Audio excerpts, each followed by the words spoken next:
നോമ്പാരംഭത്തിൽ ഇപ്രകാരമൊരു Bible കൺവെൻഷനും ധ്യാനവും തീർച്ചയായിട്ടും വളരെയേറെ അർത്ഥവത്താണ് എന്ന് ഞാൻ പറയാതെ തന്നെ നിങ്ങൾക്കറിയാം. കർത്താവ് തൻ്റെ പരസ്യജീവിതം ആരംഭിച്ചത് മാനസാന്തരപ്പെടുവിൻ, ദൈവരാജ്യം സമീപിച്ചിരിക്കുന്നു എന്നുള്ള സന്ദേശവുമായിട്ടാണ്. കർത്താവ് പരസ്യജീവിതവും സഹനവും മരണവും ഉത്ഥാനവും വഴി സാധിച്ച രക്ഷയുടെ ഒരു തീവ്രമായ അനുഭവമാണ് ഈ നോമ്പുകാലത്തും വലിയ ആഴ്ചയിലുമൊക്കെ ആയിട്ട് നമ്മൾ അനുഭവിക്കുന്നത്.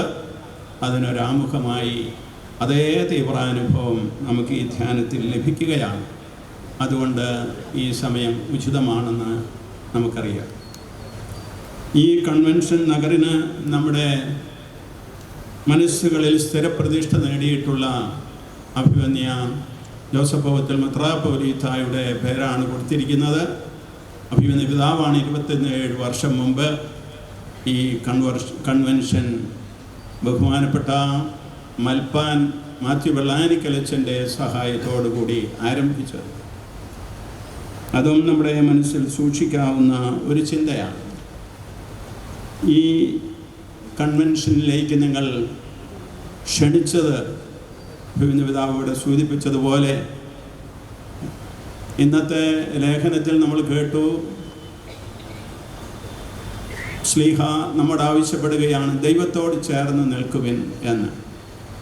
ദൈവത്തോടും സഭയോടും ചേർന്ന് നിൽക്കുന്ന ഒരു വചന പ്രഘോഷകനെ, ധ്യാന ഗുരുവിനെയാണ്, ബഹുമാനപ്പെട്ട സേവ്യർ ഖാൻ വട്ടായിൽ അച്ഛനെയാണ് നിങ്ങൾ ക്ഷണിച്ചിരിക്കുന്നത്. അതിൽ വ്യക്തിപരമായിട്ട് എനിക്കും സന്തോഷമുണ്ട്. നമുക്ക് സഭാപരമായിട്ട് നമ്മുടെ സമുദായ ശക്തിയെ കുറിച്ച് ചിന്തിക്കുന്ന ഒരു സമയം കൂടിയാണല്ലോ ഇത്. സിറോ മലബാർ സഭ സമുദായ ശക്തീകരണ വർഷം പ്രഖ്യാപിച്ചിരിക്കുന്നു. അത് ഏറ്റവും കൂടുതൽ പ്രാധാന്യം കൊടുത്ത് ആചരിക്കുന്ന അല്ലെങ്കിൽ ആഘോഷിക്കുന്ന ഒരു അതിരൂപതയായിട്ടാണ് ചങ്ങനാശ്ശേരിയെ ഞാൻ കാണുന്നത്. അപ്പോൾ ആ രീതിയിൽ ആ ചിന്തയും ഈ ധ്യാനത്തിൽ നമുക്ക് ഉപോത്ബലകമായി നിൽക്കുകയാണ്, നമ്മെ ശക്തിപ്പെടുത്തുകയാണ്. ദൈവമായ കർത്താവ് മോശയോട് അരുളി ചെയ്യുന്നുണ്ട്, ജനത്തിലെ ശ്രേഷ്ഠന്മാരിലും പ്രമാണികളിൽ നിന്നും 70 പേരെ വിളിച്ചു കൂട്ടുക, അവരെ സമാഗമ കൂടാരത്തിൽ കൊണ്ടുവരിക, അവർ അവിടെ നിന്നോടൊപ്പം നിൽക്കട്ടെ എന്ന്. ഈ 70 പേരുടെ പൂർത്തീകരണമായിട്ടാണ് നമ്മുടെ കർത്താവ് 12 ശ്ലീഹന്മാരെ കൂടാതെ 70 പേരെ, 72 പാരമ്പര്യമുണ്ട്, ശിഷ്യന്മാരെ തിരഞ്ഞെടുത്തത്. നിങ്ങളിവിടെ നമ്മുടെ ഈ വലിയ കൺവെൻഷൻ്റെ സംഘാടനത്തിന് അതിൻ്റെ പകുതി ഇരിക്കട്ടെ എന്ന് കരുതിയാണെന്ന് തോന്നുന്നു 36 പേരെ തിരഞ്ഞെടുത്തിട്ടുണ്ടെന്ന് തോന്നുന്നു. അപ്പോൾ ഈ 36 പേരുടെ ആഭിമുഖ്യത്തിൽ അതിൽ പ്രധാനമായിട്ടും അഭിമന്യ പിതാവ് പറഞ്ഞതുപോലെ അതിരൂപതയുടെ പ്രോട്ടോസ് സെൻറ്റ് പെരിയ ബഹുമാനപ്പെട്ട ആൻ്റണി എത്തക്കാട്ടച്ചൻ്റെയും ബഹുമാനപ്പെട്ട ജോർജ് മാന്തുരുത്തിലച്ചൻ്റെയും പ്രത്യേകമായിട്ടുള്ള ആ നേതൃത്വത്തിൽ ഈ കൺവെൻഷൻ സംഘടിപ്പിക്കപ്പെട്ടിരിക്കുകയാണ്. തീർച്ചയായിട്ടും ഇത് അതിരൂപതയ്ക്ക് വളരെ ശക്തി പകരുന്ന ഒരനുഭവമായി തീരുമെന്നതിൽ സംശയമില്ല. അപ്പോൾ ശ്ലീഹന്മാരുടെ പ്രവർത്തനങ്ങളെ 1-ാം അധ്യായം 8-ാം വാക്യത്തിൽ നമ്മൾ വായിക്കുന്ന തിരുവചനം ഇതാണ്: പരിശുദ്ധാത്മാവ് നിങ്ങളുടെ മേൽ വന്നു കഴിയുമ്പോൾ നിങ്ങൾ ശക്തി പ്രാപിക്കും. ജെറൂസലമിലും യൂദയ മുഴുവനിലും സമരിയായിലും ഭൂമിയുടെ അതിർത്തികൾ വരെയും നിങ്ങൾ എനിക്ക് സാക്ഷികളായിരിക്കും. അതെ, ആ സാക്ഷ്യമാണ് അന്നു മുതൽ ഇന്നോളം ഇനിയും കർത്താവിൻ്റെ 2ാമത്തെ ആഗമനം വരെയും തുടരാനിരിക്കുന്നത്. അപ്പോൾ അങ്ങനെയുള്ള ഒരു സാക്ഷ്യത്തിന് നമ്മളെ ഒരുക്കുന്ന ഒരു പ്രവർത്തനമാണിത്. പെന്തക്കോസ്തായിലെ തിരുവചനവും ശ്ലീഹന്മാരുടെ പ്രവർത്തനങ്ങൾ 2:4 നമ്മൾ വായിക്കുകയാണ്. അവരെല്ലാവരും പരിശുദ്ധാത്മാവിൽ നിറഞ്ഞു. യോർദാൻ നദിയിലെ ജ്ഞാനസ്നാനത്തിൽ മനുഷ്യനായ ഈശോ മിശിഹാ പരിശുദ്ധാത്മാവിൽ അഭിഷേകം ചെയ്യപ്പെട്ട ആത്മാവിൽ നിറഞ്ഞ തൻ്റെ പരസ്യ ജീവിതത്തിലേക്ക് പ്രവേശിച്ചതുപോലെ, താത്താൻ്റെ എല്ലാ പ്രലോഭനങ്ങളെയും അതിജീവിച്ചതുപോലെ നമ്മുടെ ജീവിതത്തിലും നമ്മുടെ മാമോദീസ മുതൽ നമ്മൾ പരിശ്രമിക്കുകയാണ്. ആത്മാവിൻ്റെ തൈലാഭിഷേകത്തിലൂടെ നാം ആത്മാവിൽ നിറഞ്ഞ് പ്രവർത്തിക്കുവാൻ കെൽപ്പുള്ളവരായി തീർന്നിട്ടിരിക്കുകയാണ്. ഭൂമിയുടെ ഉപ്പായിട്ടും ലോകത്തിൻ്റെ പ്രകാശമായിട്ടും. ഈശോ പറയുന്നുണ്ട്, ഞാൻ ലോകത്തിൻ്റെ പ്രകാശമാണ്. പിന്നീട് കർത്താവ് പറഞ്ഞു, നിങ്ങൾ ലോകത്തിൻ്റെ പ്രകാശമാണ്. പ്രിയമുള്ളവരെ, കർത്താവായ ഈശോ മിശിഹായോട് ചേർന്നാണ് നമ്മുടെ ജീവിതം. അവിടുന്ന് എന്തായിരിക്കുന്നു അതായിത്തീരുകയാണ് നമ്മുടെ ലക്ഷ്യം. എനിക്ക് ജീവിതം ക്രിസ്തുവാണെന്ന് അല്ലെങ്കിൽ മിശിഹായാണെന്ന് ഈശോ പറയുന്നുണ്ടല്ലോ. പൗലോസ് ശ്ലീഹായിലൂടെയാണ് ആ വാക്കുകൾ നമുക്ക് ലഭിച്ചിരിക്കുന്നത്. അപ്പോൾ അങ്ങനെയുള്ള ആ വാക്കുകൾ നമ്മെ സംബന്ധിച്ചിടത്തോളം അന്വർത്ഥമാകേണ്ട നാളുകളാണ് ഈ കൺവെൻഷൻ്റെ നാളുകൾ. ഈ കൺവെൻഷനിൽ നമുക്കറിയാവുന്നതുപോലെ കർത്താവ് ഒരിക്കൽ ശ്ലീഹന്മാരോട് പറഞ്ഞു, രക്ഷ യഹൂദരിൽ നിന്നാണ് വരുന്നതെന്ന്. സമറയക്കാരി സ്ത്രീയോട് സംസാരിച്ച സന്ദർഭത്തിലാണ് ഈ രക്ഷ യഹൂദരിൽ നിന്നാണ് വരുന്നതെന്ന്. അപ്പോൾ എന്ന് പറഞ്ഞാൽ സമറിയാക്കാരിയാണ് സ്ത്രീ. അതുപോലെ നിങ്ങൾ ചിന്തിക്കുന്നത് പോലെ അകലിൽ നിന്നല്ല, യഹൂദരിൽ നിന്ന് വന്ന തന്നിലൂടെ ദൈവത്തിൻ്റെ ഹിതം പൂർത്തിയാക്കുന്ന ഒരു ജനതയായിരിക്കും ഈ രക്ഷ വരുന്ന സമൂഹമെന്ന് കർത്താവ് സൂചിപ്പിക്കുകയാണ്. അന്നത്തെ യഹൂദരുടെ പ്രാതിനിധ്യം ഇന്നത്തെ ക്രൈസ്തവ ജനതയ്ക്കാണുള്ളത്. അപ്പോൾ നമ്മിലൂടെയാണ് സ്വർഗരാജ്യം ഈ ലോകത്തിൽ സംസ്ഥാപിതമാകേണ്ടത്. റോമാക്കാർക്ക് എഴുതുമ്പോൾ 1-ാമത്തെ അധ്യായം 16-ാമത്തെ തിരുവചനത്തിൽ പൗലോസ് ശ്ലീഹായും പറയുന്നുണ്ട്, സുവിശേഷത്തെപ്പറ്റി ഞാൻ ലജ്ജിക്കുന്നില്ല. എന്തെന്നാൽ വിശ്വസിക്കുന്ന ഏവർക്കും, ആദ്യം യഹൂദർക്കും പിന്നീട് ഗ്രീക്കുകാർക്കും അത് രക്ഷയിലേക്ക് നയിക്കുന്ന ദൈവശക്തിയാണ്. തിരുവചനം ദൈവശക്തിയാണ്, സുവിശേഷം ദൈവശക്തിയാണ്. കർത്താവായ ഈശോ മിശിഹായുടെ വാക്കുകളും പ്രവൃത്തികളും ദൈവശക്തിയാണ്. ആ ദൈവശക്തി സ്വീകരിച്ചുകൊണ്ട് നമ്മുടെ ജീവിതത്തെ നമ്മൾ ശക്തിപ്പെടുത്തുന്ന സന്ദർഭമാണ് തിരുവചന പ്രഘോഷണ സന്ദർഭങ്ങളും ധ്യാനാവസരങ്ങളും അതുപോലെ തന്നെ കൂദാശ സ്വീകരണങ്ങളും, പ്രത്യേകിച്ച് വിശുദ്ധ കുർബാനയുടെ അർപ്പണ സമയവും.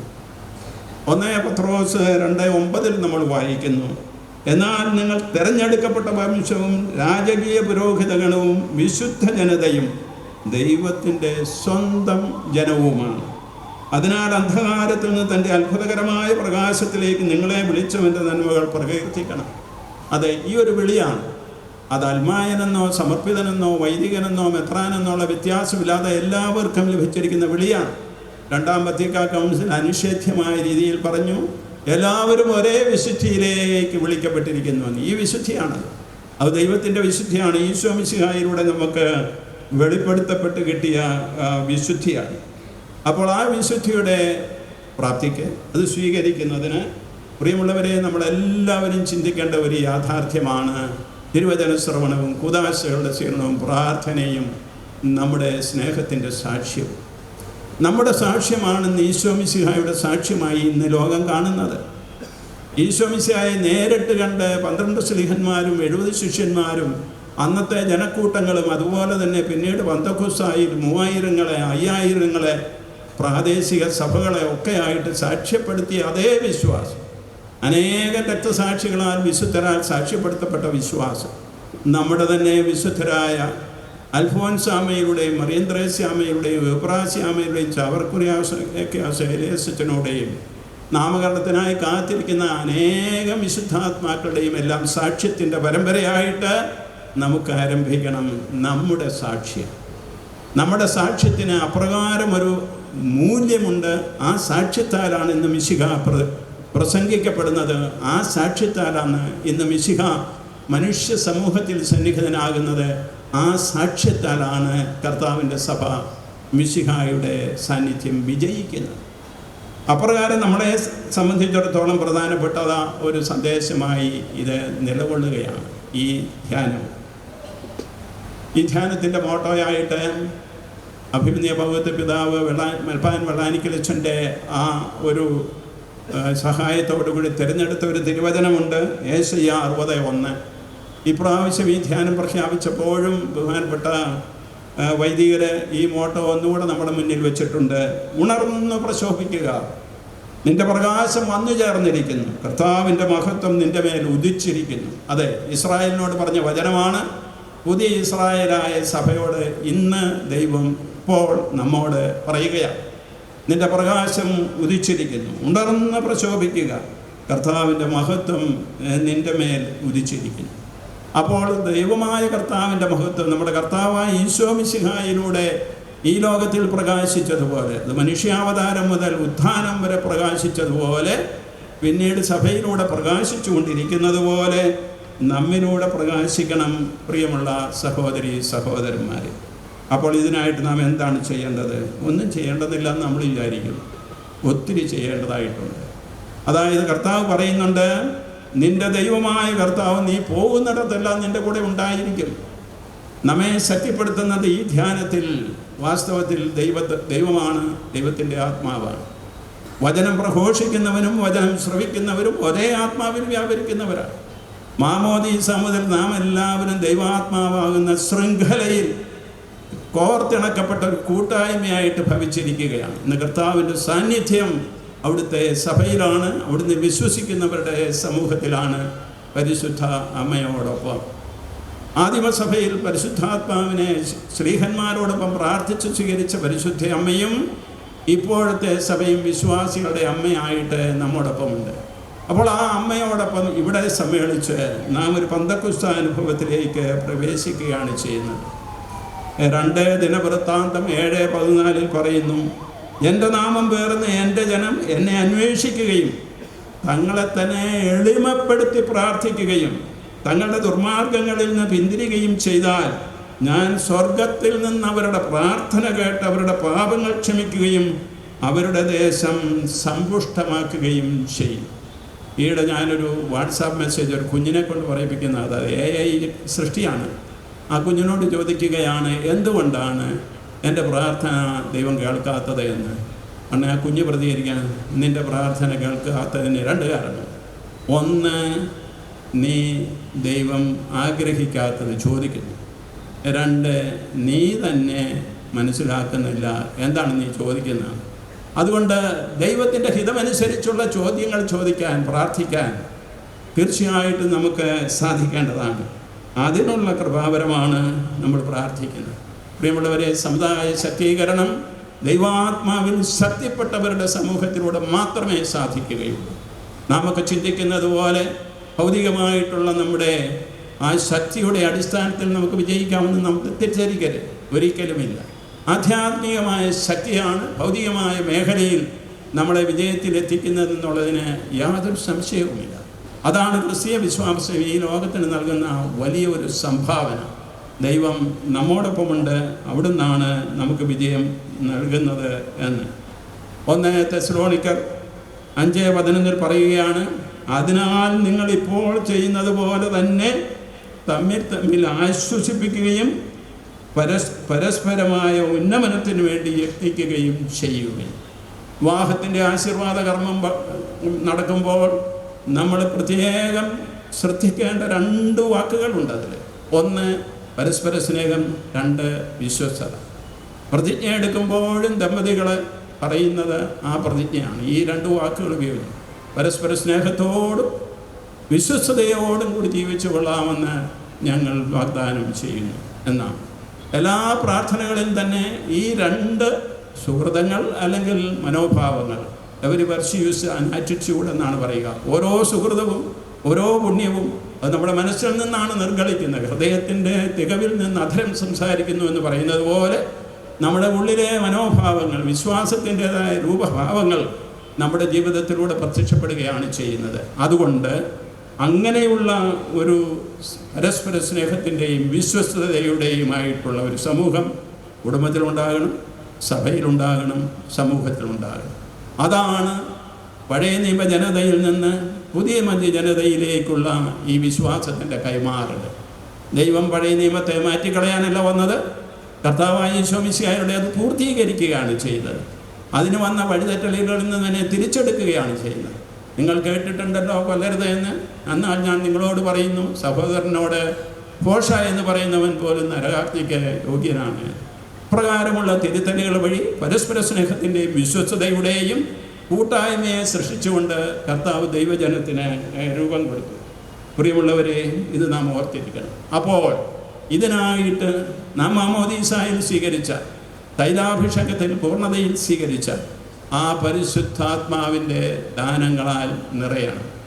കത്തോലിക്കാ സഭയുടെ വിശ്വാസ വിശ്വാസ പ്രമാണ ഗ്രന്ഥത്തിൽ പറയുന്ന ആ 7 ദാനങ്ങളെക്കുറിച്ച് ഞാൻ നിങ്ങളെ പഠിപ്പിക്കേണ്ട ആവശ്യമില്ല. ജ്ഞാനം, ബുദ്ധി, ആലോചന, ആത്മശക്തി, അറിവ്, ഭക്തി, ദൈവഭയം, ഇതെല്ലാം നമ്മളുടെ മേലന്ന് വർഷിക്കപ്പെട്ടതാണ്.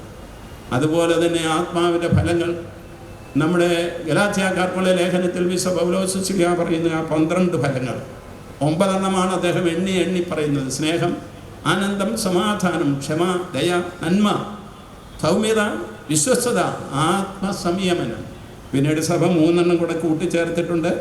അത് വെളിപാടിൻ്റെ വ്യാപകമായ അർത്ഥത്തിൽ നിന്നാണ്. ഔദാര്യം, അടക്കം, ശുദ്ധത. ഈ ഫലങ്ങൾ നമ്മളിൽ നിന്ന് പുറപ്പെടണം. ഈ ഫലങ്ങൾ നമ്മളിൽ നിന്ന് പുറപ്പെടുമ്പോഴാണ് യഥാർത്ഥമായ ക്രൈസ്തവ സാക്ഷ്യമാകുന്നത്.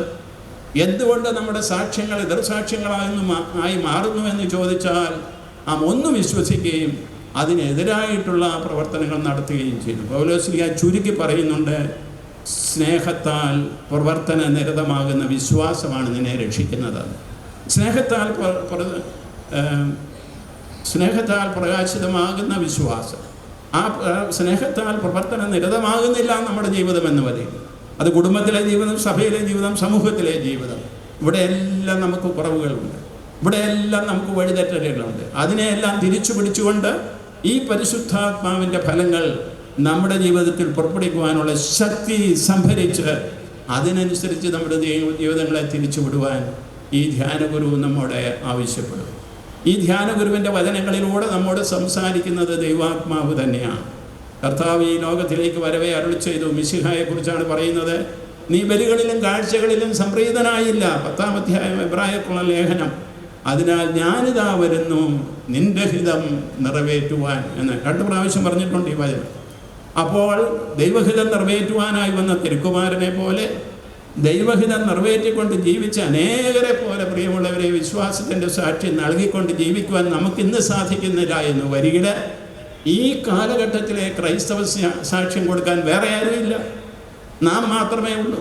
ഈ ചങ്ങനാശ്ശേരി അതിരൂപതയാണ് ഈ പ്രാദേശിക സഭയുടേതായിട്ടുള്ള കൂട്ടായ്മ.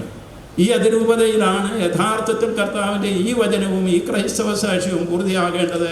ഈ ഭൂപ്രദേശം പിതാവ് അതിൻ്റെ വ്യാപ്തിയെക്കുറിച്ച് പറഞ്ഞു, അതിരമ്പുഴ മുതൽ അമ്പൂരി വരെ.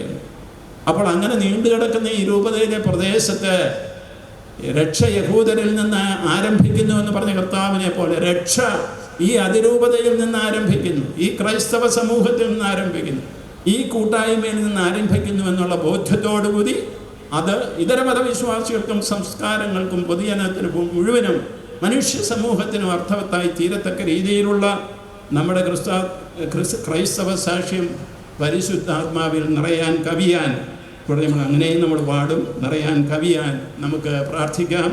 കാരുണ്യവാനായ കർത്താവ് നമ്മളെ അനുഗ്രഹിക്കട്ടെ. ഇതൊരു ഉദ്ഘാടന വചന പ്രഭാഷണം മാത്രമായതുകൊണ്ട് ഞാൻ നിർത്തുകയാണ്. ബഹുമാനപ്പെട്ട സീവർഖാൻ ഭട്ടായിൽ അച്ഛനെ എനിക്ക് നന്നായിട്ടറിയാം. അദ്ദേഹത്തിൻ്റെ ധ്യാന കേന്ദ്രത്തിലോ 2-ഓ 3-ഓ പ്രാവശ്യം ചെന്ന് ഞാൻ ഇതുപോലെ തിരുവചന പ്രഘോഷണം നടത്താൻ ഇടയായിട്ടുണ്ട്. അച്ഛനിപ്പോഴും എന്നോടൊരു ആത്മബന്ധമുണ്ട്. ഞാൻ ബുദ്ധിമുട്ടിലായിരുന്ന കാലത്തും പല പ്രാവശ്യം വന്ന് എനിക്ക് വേണ്ടി പ്രാർത്ഥിച്ചിട്ടുണ്ട്. അതുപോലെ തന്നെ അച്ഛൻ്റെ ആത്മീയതയിൽ നിന്ന് ഉയർക്കൊണ്ട 2 സന്യാസ സമൂഹങ്ങളുണ്ട്. 2 പേര് ഇവരെ എന്നെ അനുകരിച്ച ഒരുതരം കാവ്യവസ്ത്രമാണ് ധരിച്ചിരിക്കുന്നത്. അത് ഇപ്പോൾ അതിങ്ങനെ ഉടുത്ത 3-4 പേരെ ഞാനിവിടെ കണ്ടു. അത് അച്ഛൻ്റെ സെമിനാരി വിദ്യാർത്ഥികളാണ്, ആശ്രമ ജീവിതക്കാരാണ് അവർ. തിരുവചന വായനയും യാമപ്രാർത്ഥനകളും വിശുദ്ധ കുർബാന അർപ്പണവും സഭ എങ്ങനെ ആഗ്രഹിക്കുന്നുവോ അതുപോലെ നിർവഹിച്ചുകൊണ്ട് ആത്മീയതയിൽ വളരുന്ന ഒരു സമൂഹമാണ്. ചങ്ങനാശ്ശേരി അതിരൂപതയ്ക്ക് വേണ്ടി ദൈവവിളികൾ ലഭിക്കുന്നതിന് അഭിമന്യ പിതാവ് ഒത്തിരിയേറെ ക്ലേശിക്കുന്നുണ്ട്. ഞാനിപ്പോൾ താമസിക്കുന്ന മൈനർ സെമിനാരിയിലാണ്. അവിടുത്തെ വൈദികരുടെ വളരെ മാതൃകാപരമായിട്ടുള്ള ശിക്ഷണ രീതി കണ്ട് ഞാൻ ദൈവത്തെ സ്തുതിക്കുന്നുണ്ട്. അവിടെയുള്ള വൈദികരെല്ലാം നമ്മുടെ മൈനർ സെമിനാരി വിദ്യാർത്ഥികളെ പരിശീലിപ്പിക്കുന്നതിൽ കാണിക്കുന്ന ശ്രദ്ധ, അവരുടെ ജീവിത മാതൃക ഒക്കെ വളരെയേറെ നമ്മളെ സന്തോഷിപ്പിക്കുന്നവയാണ്. അതുപോലെയുള്ള ആ ദൈവവിളികൾ കഴിഞ്ഞ് പ്രാർത്ഥിക്കുമ്പോൾ ഞാൻ നിങ്ങളോട് പറയുകയാണ്, അച്ഛൻ എന്നോട് പറഞ്ഞിട്ടൊന്നുമല്ല, അച്ഛൻ്റെ ഈ സന്യാസ സമൂഹത്തിലേക്കും ആരെങ്കിലും പോകാൻ ആഗ്രഹിക്കുന്നെങ്കിൽ നിങ്ങൾ വിട്ടോളുക. തറയിൽ പിതാവ് ഒരു ബുദ്ധിമുട്ടും പറയുകയില്ല. ദൈവത്തിൻ്റെ വിളി എങ്ങോട്ടാണോ അങ്ങോട്ട് കൊടുക്കാൻ നമുക്ക് ഏതായാലും ദൈവവിളികൾക്ക് വേണ്ടി നമ്മുടെ ഇവിടെ തലമുണ്ടിട്ടുള്ള സിസ്റ്റേഴ്സ് ഇപ്പോൾ ധാരാളമുണ്ട്. ഇത് കുറയാതിരിക്കാൻ വേണ്ടി, അതുപോലെ തന്നെ നമ്മുടെ കുടുംബ ജീവിതങ്ങളിലെ സമർപ്പണം അത് യഥാവിധി കർത്താവ് ആഗ്രഹിക്കുന്നത് പോലെ ജീവിതാന്ത്യം വരെ നിലനിൽക്കുന്നതും മക്കളെ ജനിപ്പിക്കുന്നതും അതുപോലെ തന്നെ കർത്താവിൻ്റെ മഹത്വം ഈ ലോകത്തിൽ പ്രകാശിപ്പിക്കുന്നതുമായ യഥാർത്ഥ കുടുംബ സ്നേഹത്തിൻ്റെ പര്യായങ്ങളായി മാറുന്നതിനും നമുക്ക് പ്രാർത്ഥിക്കാം. ദൈവം നമ്മളെ അനുഗ്രഹിക്കട്ടെ. ഒരു ചെറിയ പ്രാർത്ഥനയോടുകൂടി ഞാൻ സമാപിക്കുകയാണ്. നിങ്ങൾ അവിടെ ഇരുന്നാൽ മതി. ശിരസ്സ് നമിക്കുക.